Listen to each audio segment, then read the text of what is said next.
Welcome students. Welcome to the another class. We are studying the chapter Cell, the basic unit of life.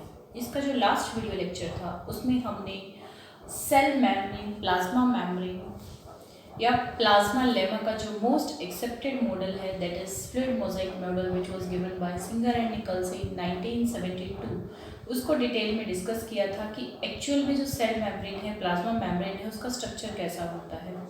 उसमें हमने ये भी देखा था कि उसका नेचर कैसा है, फ्लूइड नेचर है तो वो किसके कारण है, और फ्लूइडिटी में भी उसको स्टेबिलिटी कौन से कंपोनेंट से प्रोवाइड करते हैं।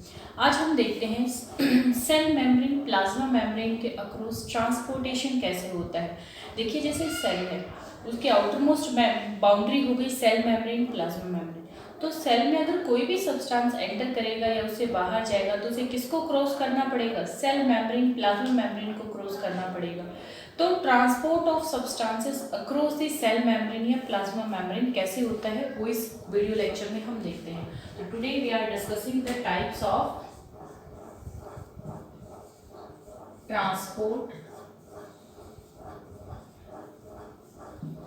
या अब्जॉर्प्शन अक्रॉस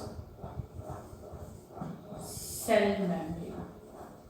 देखिए ये जो टाइप ऑफ ट्रांसपोर्ट है बेसिकली ये इसी चैप्टर में नहीं, हम जब प्लांट एनाटमी, प्लांट फिजियोलॉजी पढ़ेंगे तो वहाँ पे वेरियस चैप्टर्स में ये आएगा। तो यहाँ बेसिकली एक बार समझ के आप इसको क्लियर कर लीजिए कि एक्टिव ट्रांसपोर्ट क्या होता है, पैसिव ट्रांसपोर्ट, क्योंकि ये जो टर्म्स हैं ये कॉमनली बार बार हर चैप्टर में यूज होंगे। तो transport across cell membrane, types of transport या absorption across cell membrane is of two type. तो ट्रांसपोर्ट दो तरह का होता है, that is passive transport and active transport. Passive transport और यू कैन से अब्जॉर्प्शन या एक्टिव अब्जॉर्प्शन या एक्टिव ट्रांसपोर्ट। क्या मीनिंग होता है इन दोनों टर्म्स का, पैसिव ट्रांसपोर्ट और एक्टिव ट्रांसपोर्ट का? देखिए पैसिव ट्रांसपोर्ट, तो पैसिव ट्रांसपोर्ट में क्या होता है, जो सब्सटेंसेस हैं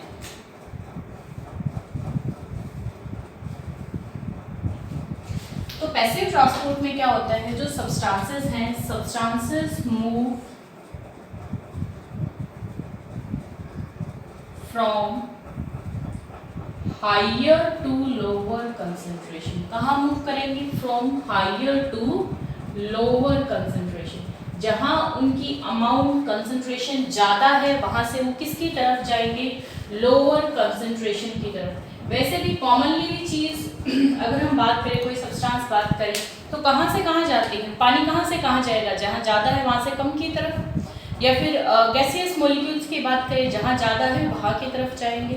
तो हम कह सकते हैं सब्सटेंसेस कैसे मूव कर रहे हैं, they are moving according to their concentration gradient, कि जहाँ ज़्यादा है वहाँ से कम की तरफ जा रहे हैं। तो यहाँ दूसरी लैंग्वेज में हम ये लिख सकते हैं इसको, the substances are moving according to their concentration gradient. सीधा क्वेश्चन आता है कि हायर टू लोअर जाएंगे या according to their concentration gradient. तो यहाँ सब्सटेंसेस कैसे मूव कर रहे हैं? According to their concentration gradient. Very important. यहाँ कोई भी एनर्जी यूटिलाइज नहीं होती है, no use of ATP, no energy is utilise, no energy utilisation, कोई एनर्जी यूटिलाइज नहीं होती। एक्टिव ट्रांसपोर्ट, इससे जस्ट अपोजिट क्या हो जाएगा? Active transport. तो यहाँ सब्सटेंसेस कैसे मूव करेंगे? The substances move from lower to higher concentration. यहाँ कैसे मूव करेंगे? Move from lower to higher concentration, lower से हायर कंसंट्रेशन की तरफ जा रहे हैं। तो यहाँ लोअर से हायर की तरफ जा रहे हैं। देखो हायर से लोअर को हमने कहा था according to their concentration gradient, यहाँ उससे उल्टा जा रहे हैं तो हम बोल देंगे अगेंस्ट देयर कंसंट्रेशन ग्रेडियंट। तो यहाँ सब्सटेंसेस कैसे मूव करेंगे? अगेंस्ट देयर कंसंट्रेशन ग्रेडियंट, कि उनका जो कंसंट्रेशन ग्रेडियंट बना था उसके अकॉर्डिंग नहीं मूव कर रहे हैं, उससे अपोजिट मूव कर रहे हैं, अगेंस्ट मूव कर रहे हैं। तो वेरी इंपॉर्टेंट, एक्टिव में कैसे मूव करते हैं? Against their concentration gradient. और अगेंस्ट देयर कंसंट्रेशन ग्रेडियंट जाएंगे तो यहाँ एटीपी इज यूटिलाइज, एनर्जी और एटीपी यूटिलाइज। तो बार बार आपके रेपिडेटली ये टर्म्स आएंगे, passive transport, active transport. Passive क्या होता है?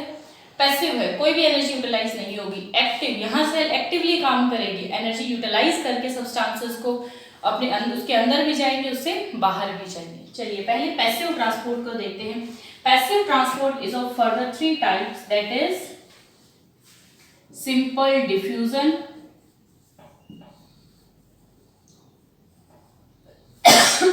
second one is osmosis, and third one is facilitated diffusion. Facilitated diffusion, देखिए सिंपल डिफ्यूजन में तीनों में ही सब्सटेंसेस कैसे मूव कर रहे हैं, higher to lower concentration according to the concentration gradient, या no use of utilisation.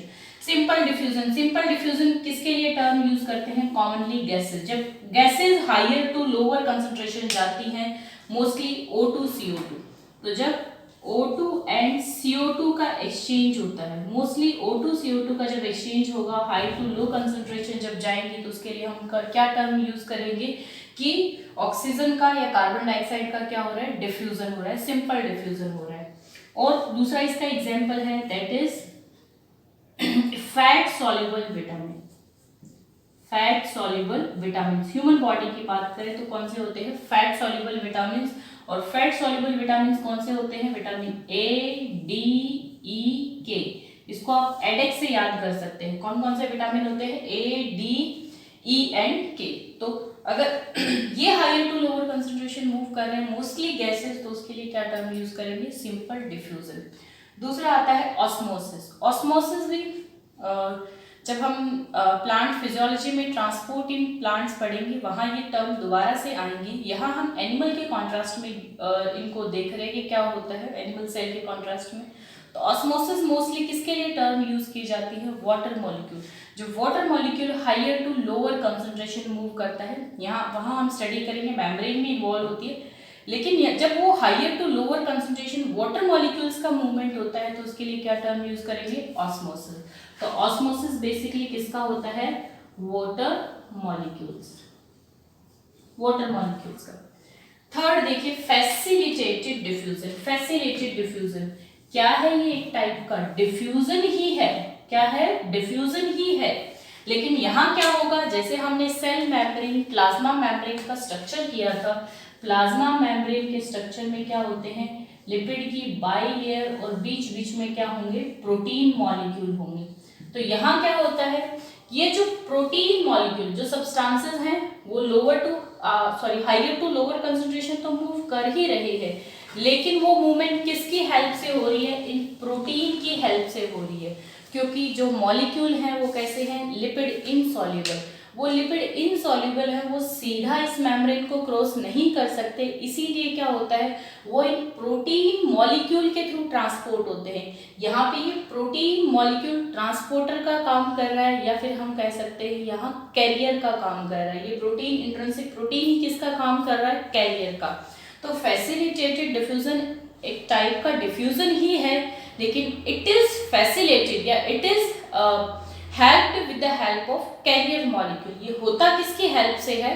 Carrier molecule की हेल्प से जब डिफ्यूजन हो तो उसको क्या कह देंगे? Facilitated diffusion. तो it occur with the help of carrier protein. ये किसकी हेल्प से होता है? Carrier protein. और ये कैरियर प्रोटीन कुछ अलग चीज नहीं है, ये जो इंट्रिंसिक प्रोटीन थे इसी को क्या कह रहे हैं? Carrier protein. इसका जैसे एक एग्जांपल है, जैसे हमारी बॉडी में जो ग्लूकोज है उसका अब्जॉर्प्शन किसके थ्रू होता है? फैसिलिटेटेड डिफ्यूजन, जिसको हम बोलते हैं ग्लूकोज लिंक्ड ट्रांसपोर्ट। तो इसका एग्जांपल हो जाएगा ग्लूट। जब हमारा स्मॉल इंटेस्टाइन में कार्बोहाइड्रेट का डाइजेशन कंप्लीट हो जाता है, ग्लूकोज बन जाता है, तो ग्लूकोज का अब्जॉर्प्शन कैसा होता है? Facilitated diffusion through carrier molecule. तो इसका एग्जांपल हो जाएगा ग्लूट। नेक्स्ट है active transport. Active transport against the concentration gradient होगा, एनर्जी यूटिलाइज होगी। अब इसमें देखिए क्या होता है, active transport is of further 3 type. इसमें या तो क्या होगा, direct primary active transport, direct और you can say primary active transport.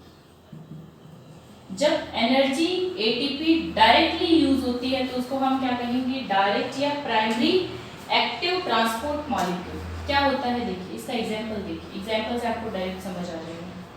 यहाँ क्या कह रहे हैं हम, यहाँ क्या हो रहा है, direct use of ATP.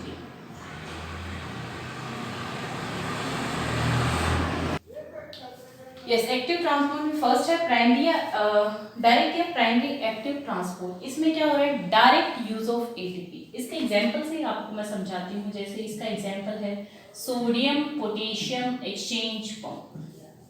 Sodium potassium exchange pump.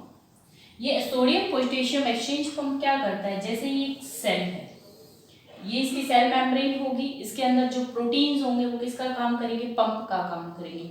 अब ये पंप क्या करता है, इसके सेल मेम्ब्रेन के बाहर और अंदर इसके पोटेंशियल डिफरेंस को मेंटेन करने के लिए डायरेक्ट एटीपी का यूटिलाइज करके 3 सोडियम को बाहर भेजता है और 2 पोटेशियम आयंस को अंदर भेजता है। यहाँ क्या होता है, डायरेक्ट यूज ऑफ एटीपी। ये जो पंप है डायरेक्ट एटीपी को यूटिलाइज करेगा और एटीपी को यूज करके ये 3 सोडियम आयंस को बाहर भेजता है, 2 पोटेशियम आयंस इसके अंदर मूव करते हैं। यहाँ अगेंस्ट द कंसंट्रेशन ग्रेडियंट ही होता है, इसीलिए इसको हम डायरेक्ट हो रहा है तो इसको हमने क्या बोल दिया, डायरेक्ट या प्राइमरी एक्टिव ट्रांसपोर्ट। दूसरा है सेकेंडरी या को transport. Second one is secondary active transport या को ट्रांसपोर्ट। इसमें क्या होता है देखिए, यहाँ पे क्या होता है, जैसे इसका एग्जांपल, यहाँ एटीपी का डायरेक्ट यूज नहीं होता है, इनडायरेक्ट यूज ऑफ एटीपी।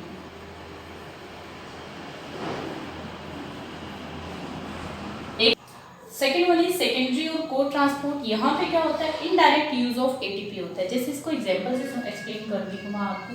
जैसे इसका मोस्ट कॉमन एग्जांपल है दैट इज SgLT। SgLT क्या है, it is sodium linked glucose transport. SgLT is sodium glucose linked transport. जैसे क्या होता है देखिए, सपोज कीजिए ये हमारी इंटेस्टिनल सेल है, ये उसकी म्यूकोसल सेल्स है, ये इंटेस्टिनल सेल है और ये उसकी म्यूकोसल सेल है। अब क्या होगा, फूड का डाइजेशन हो गया, डाइजेशन से क्या बन गया, ग्लूकोज बन गया। फूड के डाइजेशन से क्या बन गया, ग्लूकोज।